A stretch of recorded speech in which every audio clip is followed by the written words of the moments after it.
অভিযান রাত 3:30 নাগাদ, আরো বিপাকে অভিষেক। এবার কি খেল খতম? এই প্রশ্ন যখন উঠছে তখন পালা বদলের বাংলায় ইডিও অ্যাকশনে নেমে পড়েছে। এবার জোকার আবাসনে হানা এনফোর্সমেন্ট ডিরেক্টরেটের। আবাসনের একটি ফ্ল্যাটে আনাগোনা ছিল মদন মিত্রের। একটু জানার চেষ্টা করি আরো ডিটেল এ বিষয়ে কি জানা যাচ্ছে। অনুপ রয়েছে আমার সঙ্গে। অনুপ, পৌরসভা নিয়োগ দুর্নীতি মামলা, সেই মামলায় অয়নশীলকে একাধিকবার জিজ্ঞাসাবাদ করা হয়েছিল। অয়নশীল গ্রেপ্তারের পরবর্তী ক্ষেত্রে তাকে হেফাজতে নিয়েও জিজ্ঞাসাবাদ করা হয়েছিল এবং সেই জিজ্ঞাসাবাদের সূত্র ধরে পৌরসভা যে নিয়োগ দুর্নীতি মামলা হয়েছিল এবং একাধিক বেনিয়মভাবে নিয়োগ হয়েছিল, যেমন দক্ষিণ দমদম পৌরসভা, মধ্যমগ্রাম পৌরসভা থেকে শুরু করে নিউ ব্যারাকপুর পৌরসভা, অন্যদিকে কামারহাটি পৌরসভার নাম ছিল মদন মিত্র। তিনি কামারহাটি বিধানসভা কেন্দ্রের বিধায়ক। সেই সময় তিনি কিন্তু অয়নশীলের সঙ্গে তার বিশেষ যোগাযোগ ছিল, এমনও তথ্য উঠে এসেছিল।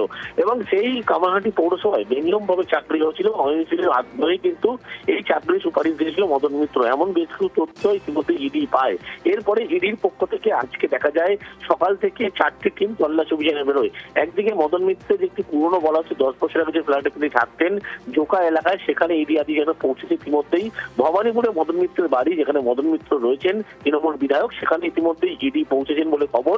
অন্যদিকে বেলেঘাটে এক ব্যবসায়ী সহ আরো এক ব্যবসায়ী অয়নশীল ঘনিষ্ঠ, সব মিলিয়ে 4টি জায়গায় ইডির পক্ষ থেকে তল্লাশি অভিযান চলছে। তার কারণ পৌরসভা নিয়োগ দুর্নীতি মামলা, যে মামলায় দেখা গেছিল প্রাক্তন দমকল মন্ত্রী সুজিত বসু, তাকে গ্রেপ্তার করা হয়েছিল। পরবর্তী ক্ষেত্রে দেখা গেল রতিন ঘোষকে বারবার তলব করা হচ্ছিল এবং তার আগে সর্বশেষ অয়নশীল গ্রেপ্তার। এবং অয়নশীলের জিজ্ঞাসাবাদ করে কিন্তু একাধিক প্রভাবশালী তৃণমূল নেতা যাদের নাম পায় তার সূত্র ধরেই কিন্তু দেখা যায় এই মদন মিত্রের নাম সেখানে উঠে আসে।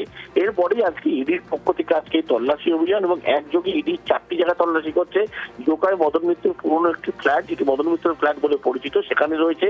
ভবানীপুরে একটি তার যে বাড়ি, সেই বাড়িতে সেখানে ইডি গিয়েছে বলে খবর। অন্যদিকে বেলেঘাটা সহ আরো এক জায়গায় 2 ব্যবসায়ী। ইতিমধ্যে ইডির পক্ষ থেকে তল্লাশি অভিযান চলছে। আজকে ম্যারাথন তল্লাশি অভিযান চলবে, এমনটাই কিন্তু ইডির পক্ষ থেকে স্পষ্ট করা হচ্ছে। বেশ, অবশ্যই নজর থাকবে অনুপ।